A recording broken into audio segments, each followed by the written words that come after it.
département du Nord, nous sommes à Wallers-en-Fagne. Alors vous pouvez regarder tout autour de la pierre bleue, en fait c'est l'éco-village de cette pierre. Un centre artisanal a été créé en 2002. 2 artisans se sont installés dans ce centre et on va aller voir leur façon de travailler.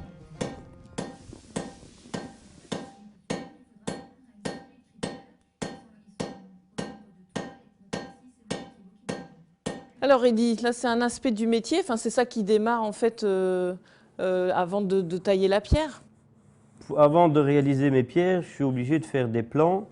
Et avant de faire ce plan, je fais d'abord des croquis pour voir d'abord si ça convient à l'aménagement pour le client. Donc, à savoir qu'ici on fait plutôt du travail à la demande, on n'a rien de préparé à l'avance.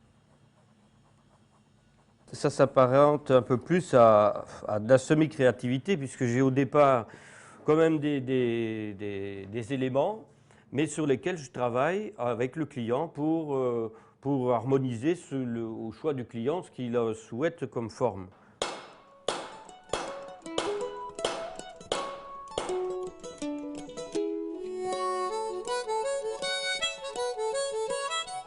C'est simplement de la taille de pierre fine ornementale sur laquelle je viens faire de la polygravure, donc je fais appel au dessin, et puis ensuite j'utilise de l'émail. Et donc ça veut dire qu'on a des couleurs. Mais on peut faire ça avec un portrait, on peut faire ça avec absolument ce que l'on veut. Le tout, c'est de le dessiner et d'expliquer aux gens. On est dans la création là alors. C'est de la création, c'est ce que je revendique le plus à travers ce que je fais. Évidemment, je fais du bâtiment aussi. Mais même dans le bâtiment, il y a moyen de travailler avec des proportions qui soient intelligentes, comme les anciens le faisaient. On n'invente rien, on est sur la trace de nos ancêtres.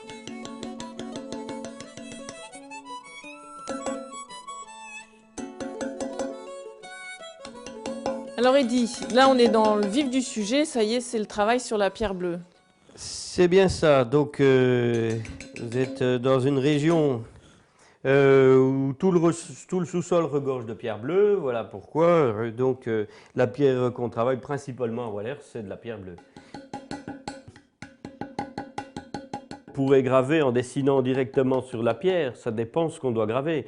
Mais ici, c'est tellement rigoureux parce que c'est un type de lettrage, type de calligraphie, que ça va beaucoup plus vite. Parce que si je devais commencer à dessiner toutes mes lettres en calligraphie romaine ici sur ma pierre, je ne vais pas en prendre un temps fou. Une calligraphie n'est pas une autre, et en fonction de la calligraphie, on est amené à une gestuelle qui est différente. Et ça, c'est l'expérience qui va le donner.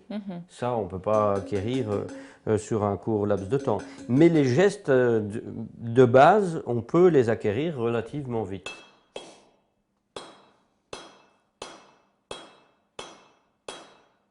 Quand on cisèle, ça fait comme un escalier. Donc si on se dirige vers la lumière, on voit très bien la ciselure. Alors qu'en fait, si la ciselure est tournée dans l'autre sens, on ne la voit pas. Elle est à contre-lumière. Et les machines, bon, évidemment, font ça alors qu'il n'y a pas d'effet particulier. Le principe des anciens, c'était toujours qu'une maison soit le plus ensoleillée possible. On travaille avec le soleil. Et donc la question est toujours de savoir, à partir du moment où on fait une commande, où se lève le soleil, où il se couche. Et c'est le même prix, qu'on cisèle à droite ou à gauche, c'est pareil. Par contre, c'est beaucoup plus joli. Et ça fait, en heures de travail, c'est combien alors là-dessus? Précisément 504 heures de travail. C'est énorme.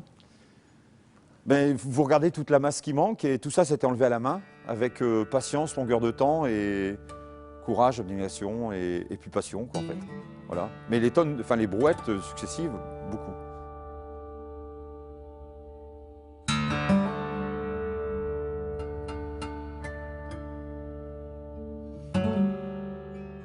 Donc l'idée c'était que on puisse fermer les yeux et sentir. Et puis ça fait penser aussi forcément à les courbes, enfin des choses agréables, un corps de femme, enfin il y a le côté sensuel. Combien de temps que vous êtes là-dedans en fait, vous? 25 ans maintenant déjà. On se lasse pas en fait? Non, on ne se lasse pas. Heureusement, c'est pas un métier où je me lève avec les pieds lourds. Ça, c'est un grand avantage, je viens toujours avec le plaisir. On va laisser Eddy et Guy dans leurs activités. Alors voilà le genre de réalisation qu'ils peuvent faire. Ça, c'est une cheminée typique de l'Avesnois où on marie à la fois la pierre bleue et la brique. Le centre de la pierre est ouvert tous les jours. Bien sûr, il vaut mieux se renseigner pour voir si les tailleurs de pierre sont présents et pas à l'extérieur sur un chantier. Pour ça, n'hésitez pas à les contacter sur lapierrebleue.fr. Le travail